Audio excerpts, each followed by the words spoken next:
हाय, hello, नमस्कार. मी अर्चना स्वागत करते तुमचं माझ्या अन्नपूर्णा चॅनलमध्ये. तर आज आपण बनवणार आहोत एकदम अशी ढाबा स्टाईल बैंगनाची भाजी. तर त्यासाठी इथे मी खोबरे बारीक कट करून घेतलेले आहे.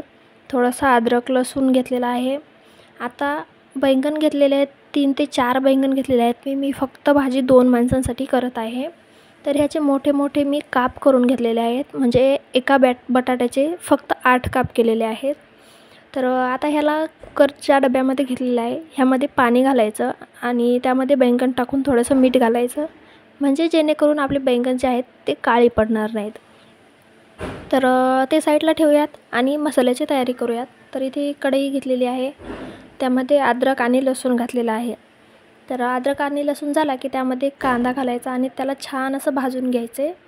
म्हणजे आपण जसं चुलीवर भाजतो, सध्या चूल तर सहसा अवेलेबल नाही आहेच कुठे, पण जर असेल तर तुम्ही चुलीच्या आहारामध्येही भाजू शकता.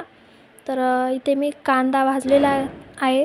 आता कांदा साईडला करायचा आणि त्यामध्ये शेंगदाणे घालायचे. शेंगदाणे भाजून झाले की त्यालाही साईडला करून घ्यायचं आणि खोबरे जे होते त्यालाही छान असं भाजून घ्यायचं आहे, थोडासा काळपट कलर येईपर्यंत.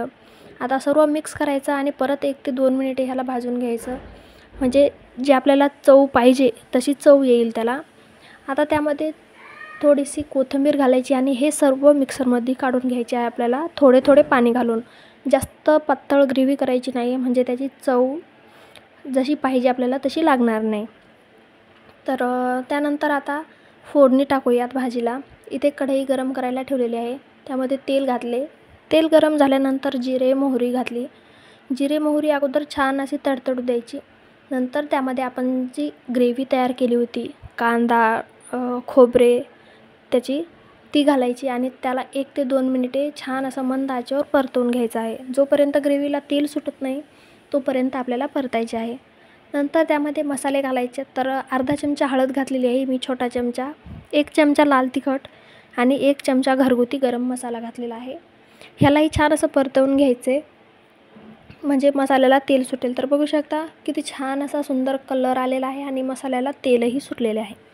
आता ह्या स्टेपला ह्यामध्ये बैंगन घालायचे आहेत आणि त्याला परत एक वेळेस मिक्स करून घ्यायचं आणि 1 ते 2 मिनिटे त्यालाही भाजून घ्यायचे त्या मसाल्यामध्ये. आपल्याला पाणी लगेच घालायचं नाही आहे. तर मसाले बघा छान असे परतवून घेतलेले आहेत मी बैंगन. त्यामध्ये चवीनुसार मीठ घातले, परत त्याला मिक्स केलेलं आहे. तर एक वेळेस ह्या पद्धतीने नक्की ट्राय करून बघा, अप्रतिम लागते बघा भाजी. तुम्ही भाकरीसोबत खाऊ शकता, पोळीसोबत खाऊ शकता. तर आता ह्या स्टेपला मी ह्यामध्ये 1 ग्लास पाणी घातलेलं आहे. तुम्हाला हवं तर तुम्ही पातळही करू शकता किंवा फक्त जे आपण ग्रेव्ही तयार केली त्यामध्येही शिजवून तुम्ही बैंगन घेऊ शकता. फक्त थोड्या थोड्या वेळाला तुम्हाला त्याला परतवा लागेल. तर आता ह्यानंतर ह्यामध्ये कोथिंबीर घालायची, त्याला मिक्स करायचे आणि 5 ते 6 मिनिटे मंद आचेवर आपल्याला त्याला शिजवून घ्यायचे आहे. तर बघा किती छान असे सुंदर वर तर्री आलेली आहे, दिसायलाही एकदम छान दिसते. तर 5 ते 6 मिनिटे मी भाजी मंद आचेवर शिजवून घेतलेली आहे. बघू शकता कसे तेल सुटलेले आहे भाजीला. आणि तुम्ही म्हणाल तेल जास्त घातलेले आहे, तर ते शेंगदाणे आणि खोबरे छान असे भाजून घातले ना, त्यामुळे भाजीला तेल जास्त सुटलेले आहे. तर दिसते ना एकदम ढाबा स्टाईल किंवा लग्नाच्या पंक्तीमध्ये जशी करतात तशी भाजी. तर एक वेळेस नक्की ट्राय करून बघा. तुम्हाला माझी रेसिपी कशी वाटली कमेंटमध्ये नक्की सांगा. लाईक शेअर सबस्क्राईब करायला विसरू नका आणि बेल आयकॉन प्रेस करा, म्हणजे जेणेकरून माझ्या सर्व रेसिपीचे नोटिफिकेशन तुम्हाला मिळेल.